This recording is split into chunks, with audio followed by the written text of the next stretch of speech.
pressure on parents seeking to take their children abroad or those who want to seek treatment outside the country.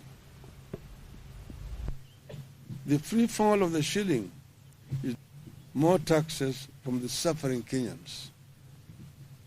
The taxes rose at a time the overall economy has been contracting. In the second quarter of 2022, which is the first era of Kenya Kwanza regime leading into 2023, the economy grew by only 5.2%. In a similar period in 2021, it grew by 11%. The regime resorted to more borrowing, ignoring the warnings that we are in debt distress and at the risk of debt default. Without blinking an eye, the regime went against its promises to reduce borrowing and did the complete opposite.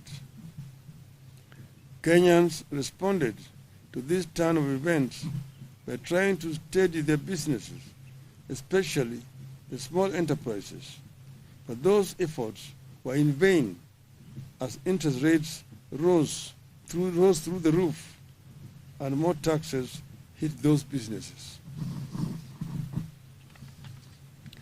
Only the government can now afford to borrow at the astronomical rate of 17% or more from the domestic market. In other words, the government is competing with the private sector in the domestic financial market.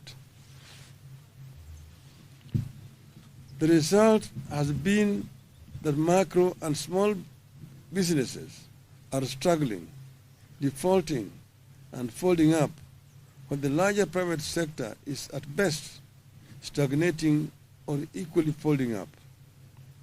In the last 1 year, the proportion of micro and small businesses defaulting on loans has increased by 17%. Today, 6 out of 10 micro and small businesses are either paying late, paying only a part of their installments, or are unable to pay. Inflation is driven by the cost of food and fuel. As long as the government has not resolved the price of food and fuel, the cost of living will not come down.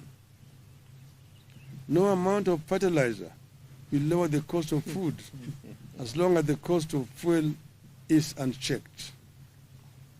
Diesel is one of the highest costs in farming. Even if you give the citizen a bag of fertilizer, but make it impossible for her or him to plow an acre of land, you have not solved the problem.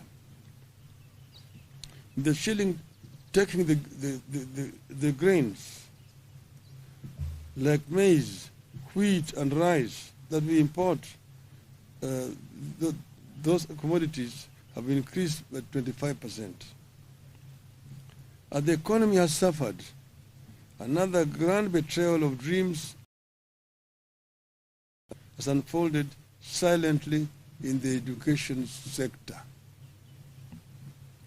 As a party, we believe that we cannot neglect education no matter the magnitude of the economic challenges which we are grappling with.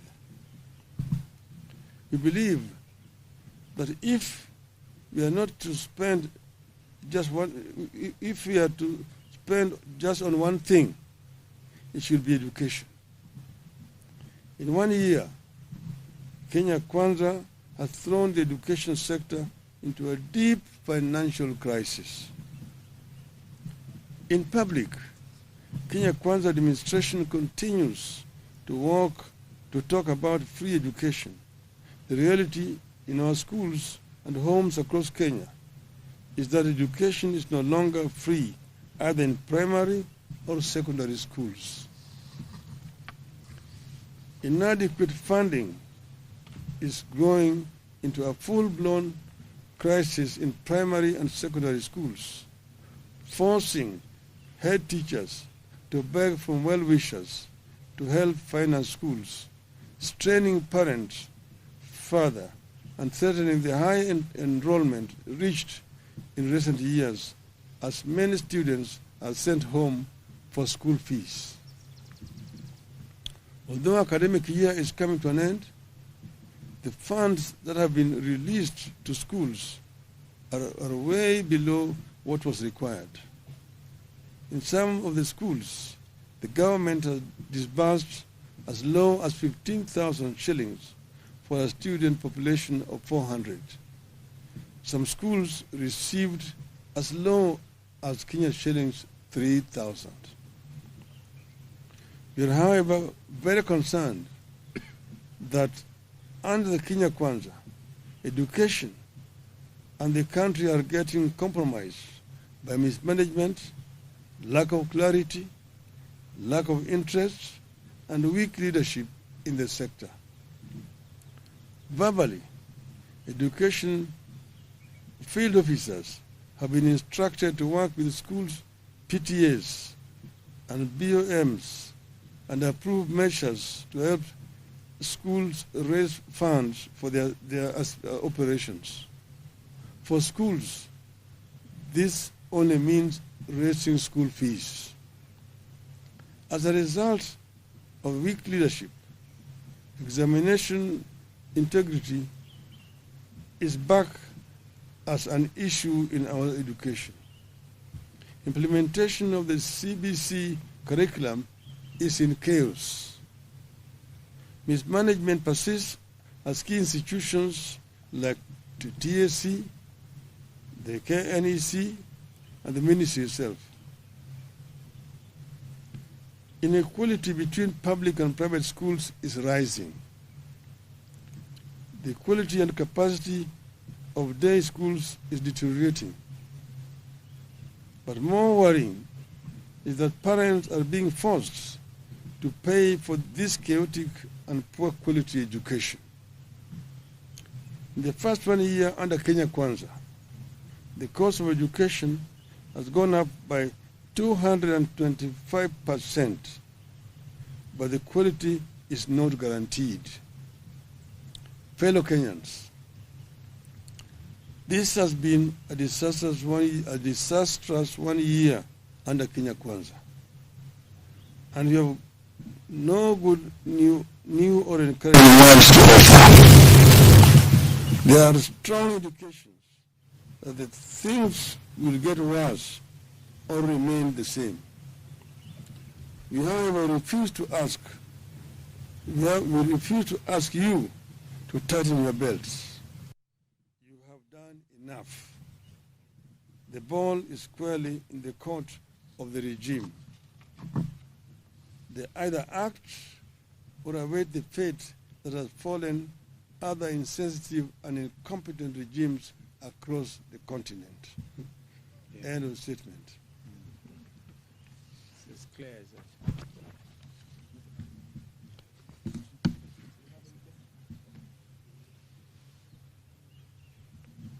Can you add on the university education? It's even worse. On this issue of education, it's even worse in the university. They have come up with grading and basically grouping students in terms of means and so on, and that they're required to pay 7%. Quite a number of those students are actually being sent home because the administration in various public universities are insisting on advance payment before admission.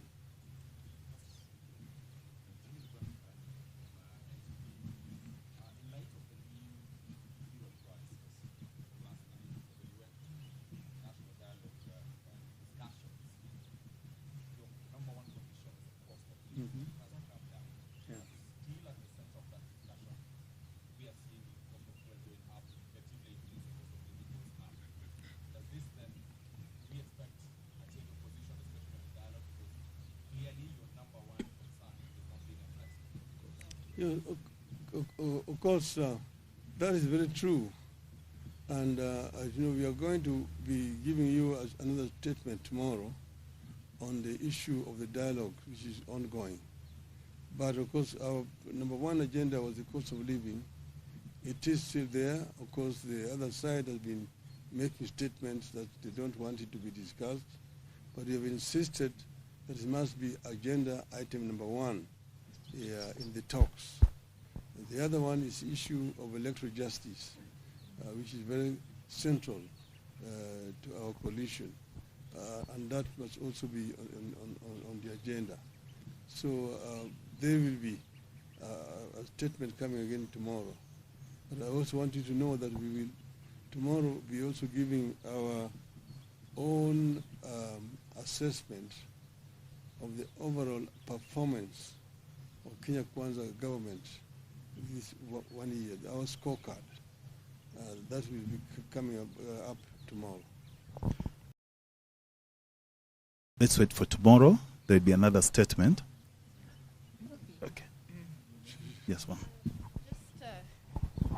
The government says the reason for the increase in fuel is global, global surge in oil prices. But a few months ago, the Kenya Kwanza government signed a deal with Gulf countries for oil importation. And they said this deal would reduce the demand on the dollar, which means then the shilling would come down and also reduce the price of fuel as well. What does the opposition make of this promise that was made by Kenya Kwanza? I mean, and as far as you're concerned, that is really the cause of the problem you're having. When they interfered with the OTS, and I'm talking to you as somebody who has been a minister for energy in my other early incarnations.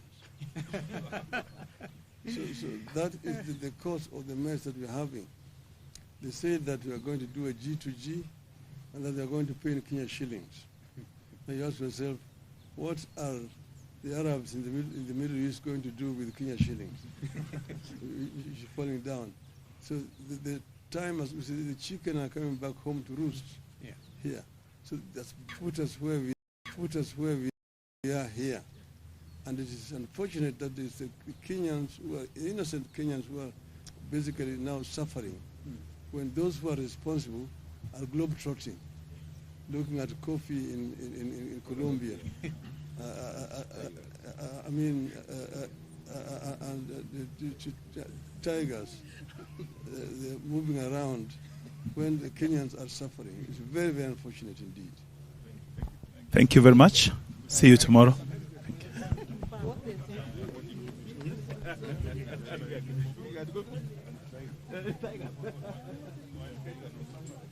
you.